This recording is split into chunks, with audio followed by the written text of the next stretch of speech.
അസ്സലാമു അലൈക്കും വറഹ്മത്തുള്ളാഹി. അറബി ഭാഷയുടെ പ്രാധാന്യവും അതിൻ്റെ ചരിത്രത്തിലെ നാൾവഴികളെ പറ്റിയിട്ടുമാണ് പറയുവാൻ പോകുന്നത്.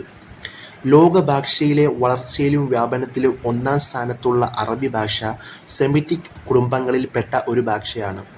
ഹീബ്രു അരാമിക് ഭാഷയും ഈ സെമിറ്റിക് കുടുംബത്തിൽ തന്നെ പെട്ടതാണ്. സെമിറ്റിക് ഭാഷയിൽ ഇന്നും സജീവമായി നിലനിൽക്കുന്ന ഭാഷ അറബി ഭാഷ മാത്രമാണ്. ജനസംഖ്യ അനുസരിച്ച് ലോകത്തെ 4ാമത്തെ വിനിമയ ഭാഷയാണ് അറബി ഭാഷ എന്നുള്ളത്. ലോകത്ത് 26 രാഷ്ട്രങ്ങളും 25 കോടി ജനങ്ങളും അവരുടെ മാതൃഭാഷയായി അറബി ഭാഷ ഉപയോഗിക്കുന്നു.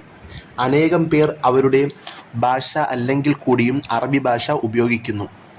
ഡിസംബർ 18 യുനെസ്കോ ആഭിമുഖ്യത്തിൽ 2010 മുതൽ എല്ലാ വർഷവും അറബി ഭാഷാ ദിനമായി ആചരിച്ചു വരുന്നു. ഐക്യരാഷ്ട്രസഭയുടെ ഔദ്യോഗിക ഭാഷയായി അറബിയെ പ്രഖ്യാപിച്ചത് 1973 ഡിസംബർ 18 അന്ത്യപ്രവാചകൻ മുഹമ്മദ് നബി സല്ലല്ലാഹു അലൈഹി വസല്ലം ഇസ്ലാമിക പ്രബോധന ദൗത്യവുമായി മക്കയിൽ പ്രവർത്തിക്കുന്നതിൻ്റെ നൂറ്റാണ്ട് മുന്നേ അറബി ഭാഷ ഉദയം ചെയ്തത്. ഇരുണ്ടകാലം എന്ന് ചരിത്രം വിശേഷിപ്പിക്കപ്പെട്ട 4ാം നൂറ്റാണ്ടിലും 5ാം നൂറ്റാണ്ടിൻ്റെ തുടക്കത്തിലുമാണ് മുഅല്ലഖാത്ത് എന്നറിയപ്പെടുന്ന അറേബ്യൻ കവിതാ സമാഹാരങ്ങൾ രചിക്കപ്പെട്ടത്. ഇക്കാലഘട്ടത്തിലാണ്. ഇതിൽ ഏറെ കൗതുകം എന്ന് പറയാനുള്ളത് അറബി സാഹിത്യത്തിലെ മിക്ക രചനകളും കവിതാ സമാഹാരങ്ങളായ മുഅല്ലഖാത്തുമൊക്കെ രചിച്ചത് മുസ്ലിമീങ്ങളല്ല എന്നുള്ളതാണ്. അറബി ഭാഷ എന്നത് പ്രത്യേകിച്ച് ഒരു മതവിഭാഗത്തിൻ്റെ ഭാഷയല്ല. അത് ആർക്കും കൈകാര്യം ചെയ്യാൻ പറ്റുന്ന ഭാഷയാണ്. വളരെ എളുപ്പത്തിൽ അറബി ഭാഷയിൽ 28 അക്ഷരമാണ് ഉള്ളത്.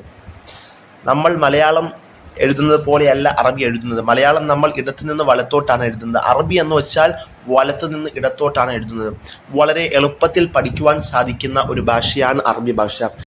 ഇനി തുടർന്നുള്ള ക്ലാസ്സുകളിൽ അറബി എഴുതുവാനും വായിക്കുവാനും പ്രയാസമുള്ളവർക്ക് അറബി ഭാഷ എഴുതുവാനും വായിക്കുവാനുമുള്ള ക്ലാസ്സുകൾ അപ്ലോഡ് ചെയ്യുന്നതായിരിക്കും. അപ്പോൾ അറബി എഴുതുവാനും വായിക്കുവാനും അറിയാത്ത നിങ്ങളുടെ സുഹൃത്തുക്കൾക്ക് ഇത് ഷെയർ ചെയ്യുവാൻ മറക്കരുത്. മഅസ്സലാമ. അസ്സലാമു അലൈക്കും വറഹ്മത്തുള്ളാഹി.